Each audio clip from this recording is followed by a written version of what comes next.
नमस्कार, आपका शहर आपकी खबर देख रहे हैं आप और मैं हूं आप सबके साथ अनूप।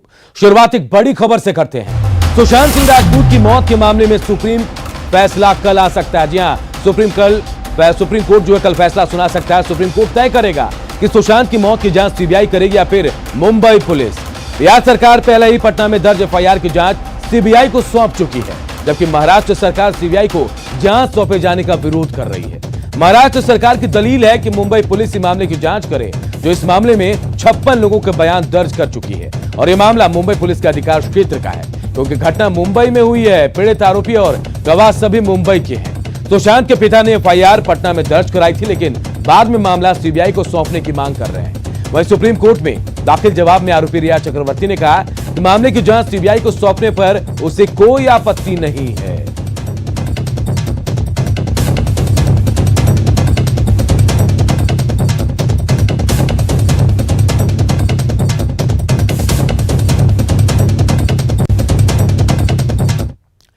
और आइए अब नजर डालते हैं कि सुशांत केस में अब तक क्या क्या हुआ है। तो देखिए, सबसे पहले 14 जून की बात। 14 जून को सुशांत सिंह ने खुदकुशी की थी। जी हां, यही वो तारीख है जब सुशांत सिंह ने खुदकुशी की थी। 14 जून वो तारीख। इसके बाद सुशांत के पिता ने, जी हां, सुशांत के पिता ने 26 जुलाई की तारीख है जब पटना में इसे लेकर एफआईआर दर्ज करा उन्होंने। 1 अगस्त को बिहार पुलिस मुंबई पहुंची जांच के लिए। इसके बाद बीएमसी ने आईपीएस विनय तिवारी को वहां क्वारंटीन कर दिया। 5 दिन बाद विनय तिवारी को बीएमसी ने छोड़ा। विधानसभा में सीबीआई जांच का मुद्दा भी गूंजा है। 4 अगस्त को सीबीआई जांच की सिफारिश की गई। 5 अगस्त को केंद्र से सीबीआई जांच को मंजूरी मिल गई। 7 अगस्त को रिया से ईडी ने पूछताछ की।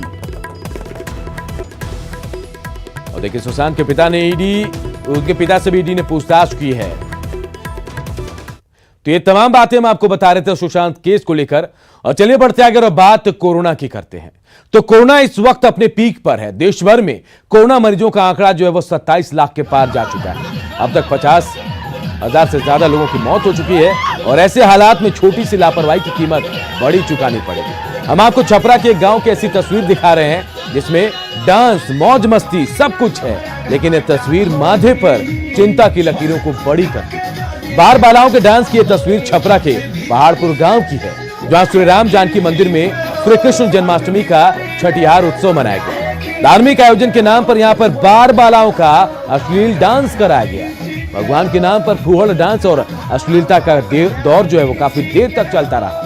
कोरोना काल में सवालों के कटघरे में खड़ा यह उत्सव तब मनाया गया जब बिहार में कोरोना का आंकड़ा 1 लाख के पार जा चुका है। ऊपर से पिछले 30 दिनों से बिहार में लॉकडाउन भी जारी है।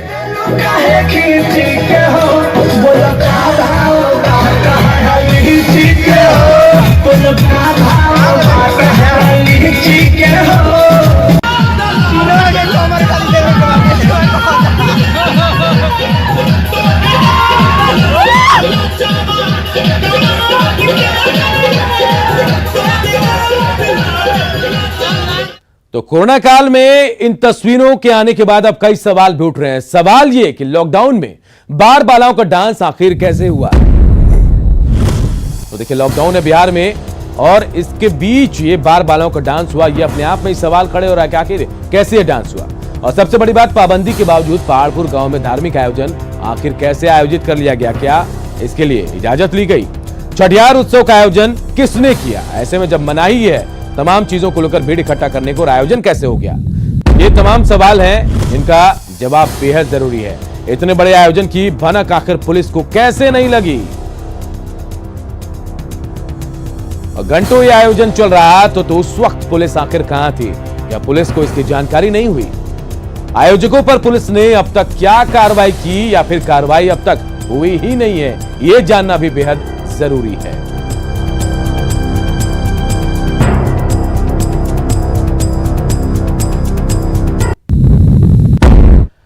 और अब बात बिहार चुनाव की तैयारियों की। कोरोना काल में चुनाव कराने को लेकर चुनाव आयोग की बैठक हुई और इसमें चुनाव कराने के लिए नए गाइडलाइंस को मंजूरी दी गई है। चुनाव के लिए अधिकारियों की टीम बनाई जाएगी और साथ ही राज्य चुनाव आयोग को योजना बनाने का निर्देश भी दिया गया है।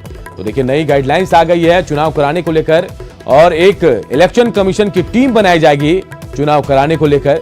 चुनाव आयोग को योजना बनाने का निर्देश भी दे दिया गया है।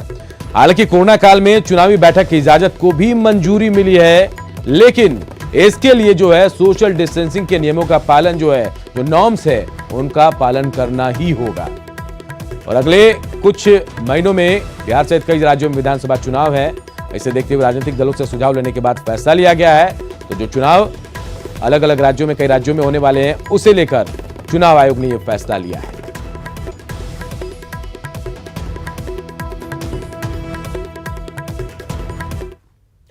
अब जरा चुनाव आयोग के इस फैसले को भी हम समझने की कोशिश करते हैं कि इस फैसले के पीछे आखिर पूरा सार क्या है। तो यह तय हो चुका है कि बिहार में समय पर ही अब चुनाव होगा। जी हां, ये फैसले के बाद ऐसा लग रहा है अब कोरोना को देखते हुए चुनाव आयोग पूरी तरह से तैयार है। 3 दिनों में आयोग दिशा निर्देश तैयार कर लेगा। और देखिए जेडीयू बीजेपी को छोड़ तमाम दल चुनाव टालने की मांग कर रहे हैं, लेकिन ये 2 दल हैं जो लगातार चुनाव कराने की मांग कर रहे हैं। बिहार विधानसभा का कार्यकाल 29 नवंबर को खत्म हो रहा है और यह कहा जा रहा है कि इससे पहले चुनाव करा लिया जाएगा और तैयारी पूरी की जा रही है। इधर जन अधिकार पार्टी के नेता पप्पू यादव ने बिहार में तीसरे मोर्चे की बात कहकर सियासत को गरमा दिया है। पप्पू यादव ने कहा कि एलजेपी और कांग्रेस के साथ मिलकर तीसरा मोर्चा बनाने की कवायद चल रही है, जो चुनाव में एनडीए और आरजेडी के साथ तीसरा विकल्प मुहैया कराएंगे। चुनाव में ज्यादा वक्त नहीं है, लिहाजा थोड़ी हलचल जरूर हुई, लेकिन इसको तवज्जो देने को कोई भी तैयार नहीं है। पप्पू ने जिस कॉन्फिडेंस के साथ मुजफ्फरपुर में ये बातें कही, पटना पहुंचते हुए थोड़े असहज दिखे। सुनिए पप्पू ने पहले क्या कहा और बाद में उनके सुर कैसे रहे। सर, मैं चाहता हूं कांग्रेस आए, अब भूमिका निभाए, और हम चाहते हैं यदि आप बैसाखी और अनुकंपा को स्वीकार कर सकते हैं तो कांग्रेस के महाप्रभु जी, कोई दलित या अत्यंत पिछड़े जो जीनियस और क्रिएटिव लोग हैं, उसको स्वीकार करने में आपको क्या हर्ज है। हम ड्रास्टिकल चेंज की बात करेंगे और आप ऐसे गठबंधन की बात करेंगे जो 30 साल बिहार को अंतिम पौधान पर पहुंचा दिया। हम एक बेहतर विकल्प की बात करेंगे ना। लालू यादव को 2015 में गला लगा लिए कि आओ भैया, वहाँ था माफियागिरी नहीं था, फिर आप लात मारते हैं। अब आप जितन रामाजी को लात मार दिए, अब आप प्रशांत किशोर को कहे उत्तराधिकारी है, उसको लात मार दिए, और अब रामविलास पासवान आपके लिए चिराग सबसे बुरा हो गया। तो हमने कहा आईना दिखाने का काम चिराग जी ने किया है, तो नेतृत्व करिए। व्यापक और ब्रॉड गठबंधन की जरूरत है। कांग्रेस मीरा कुमार को सामने लाए ना, पप्पू यादव कंप्लीट सरेंडर कर दे।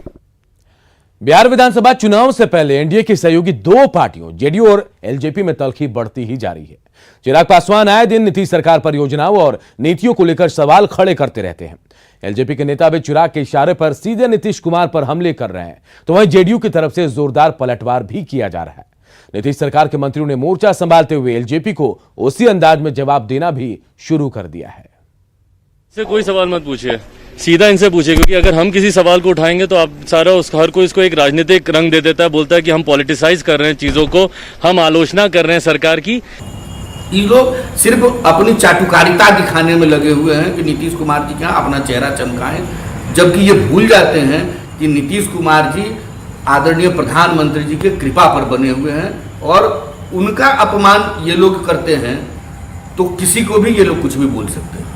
अब लोकतंत्र में किसी को हमला बोलने का, किसी को प्रशंसा करने का अधिकार है। सेकेंड वर्ल्ड वार के समय में रशिया में और अमेरिका में जितना दूरी था, आज वो दूरी नहीं है, लेकिन हिटलर के खिलाफ दोनों एक जगह होकर के एटम बम का प्रहार किया। तो राजनीति में कब कौन किसके साथ जाए, नहीं, जब अपनी इच्छा है। एलजेपी या चिराग पासवान कोई अल्टीमेट अथॉरिटी नहीं ना है कि वो कह देंगे तो वही बात सत्य होगा। तो आंकड़ा कहता है ना कि क्या नीतीश कुमार ने किया है। 15 वर्षों का जो आंकड़ा है, कैसे सिंचित भूमि बढ़ी, कैसे हमारा चावल का उत्पादन बढ़ा, कैसे गेहूं का उत्पादन बढ़ा, कैसे कृषि रोड मैप बनाकर नीतीश कुमार ने इस प्रदेश के किसानों को सशक्त मजबूत किया, कैसे इस प्रदेश के दलितों को आईएएस के लिए जो पीटी कर रहे हैं, बीपीएससी का जो पीटी कम्पीट कर रहे हैं, किस प्रदेश में ऐसी योजना है। कोई जरूरी नहीं है कि कोई दलित में पैदा लेकर ही दलित का कल्याण कर सके। हम तो समझते हैं कि नीतीश कुमार सबसे मजबूत सशक्त इस प्रदेश के आजादी के बाद कोई दलित प्रेमी मुख्यमंत्री रहा है। बोलने से किसी का क्या होता है, आंकड़ा देखिए ना। और समझने की जरूरत है कि आखिर एक साथ रहने वाले जेडीयू और एलजेपी के बीच खाई क्यों आखिर चौड़ी होती जा रही है। तो देखिए, तकरीबन 2 महीने बाद बिहार में चुनाव होने वाले हैं। यहां 2 महीने का वक्त करीब करीब बचा हुआ है और एलजेपी सीट बंटवारे को लेकर असहज महसूस कर रही है। शायद ये वजह मानी जा रही है। एलजेपी 2015 और 2019 के आधार पर सीटें चाहती है और चिराग जो है 42 सीटों की डिमांड करते दिख रहे हैं।